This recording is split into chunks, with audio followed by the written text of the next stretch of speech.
Hi guys, I'm going to do a little longer video here on this ice dam, and I do have a course on this. So I'm Cheryl Seco with avoidingmold.com, and when you have snow or even frost on your roof, check first thing in the morning. You can see where you have warm spots on your roof where warm air might be leaking out of your house and into the attic space.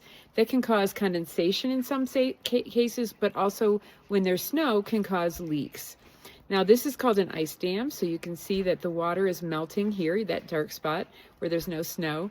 Water is melting there because something, somehow, some way, there's a breach in the insulation and warm air is getting up there, melting the snow. The snow comes down, the snow turns into water, comes down, gets to the overhang and turns back into ice because it's cold there.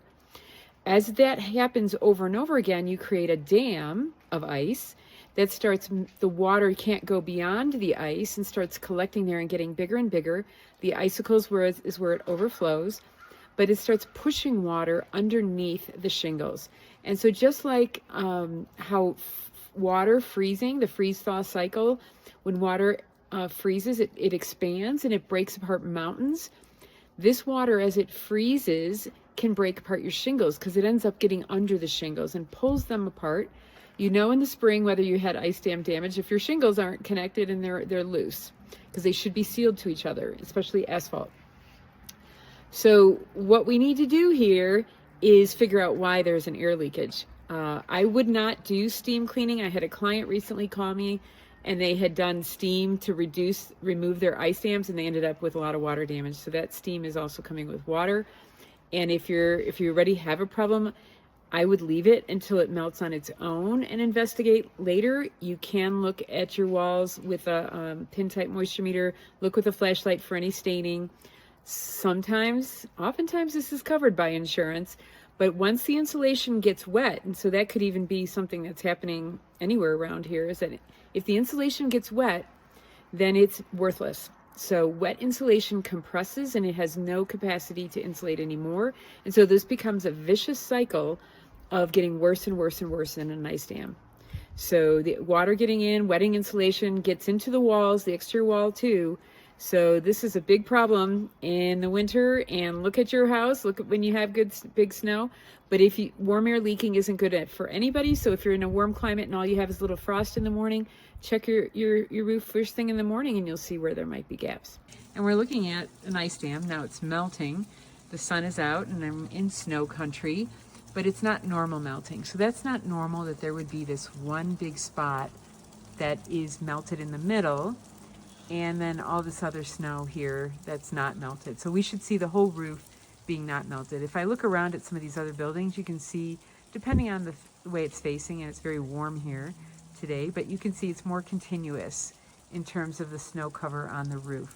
That would be normal. If I look at this one over here, let's see, that one, you can see not so much on the one section. Or over here, you have half the roof has snow on it, the other half does not. That's not normal. So what we see happening here, though, that's very obvious, is you can see the icicles.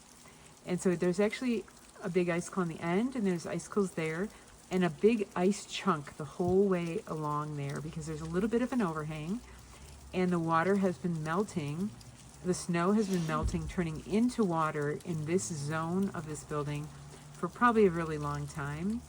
And the water comes down to the end of the roof where it freezes again because it's cold there. And then it started out, it was dripping.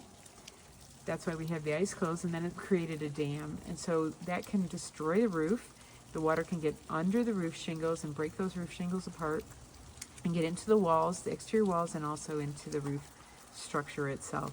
So this is something to pay attention to when you're looking around at your roof. I'm looking at some other buildings over here. The one I'm in looks really good. The snow should be consistent. Any frost should be consistent. This one way over here where the top by the ridge vent is melted. So there's also a stack effect where the warm air in the building will go to the top, and some of that could be from the warm air coming out of the ridge vent. So not all of it, but when you see like a hole in the snow covering over a roof like this, there's a couple little ones. This needs someone to go in the attic and really look around and see what is going on in this building. Why is there air leakage, warm air from the space below, leaking into the attic there and melting that snow. And definitely not normal and something that can be fixed, but something that does cause water damage and mold in our buildings. So thanks for watching. If you want to learn more about this, I do have a class on ice dams. It's part of a bundle, so you can find all my courses that are online recorded. You can watch them anytime, over and over again, and they're very affordable. My goal is to share information, so I do my best to be as affordable as I can. And so you can find those at avoidingmold.com. Also see my Build a Safe Home course. If you're going to build, and check that out. I do online consulting also, or virtual consulting. And I am a part of people's build teams on occasion for the right clients. But I do recommend that people start with the Build a Safe Home course, because there's so much there that a client, any client or professional, would need to know. There's a lot there that I didn't know myself. So, and that's what I share, are the light bulb moments that I've had, and my background as an architect helps me to find this stuff too. So thanks for watching. Don't forget to check out my courses at avoidingmold.com, and I will see you next time.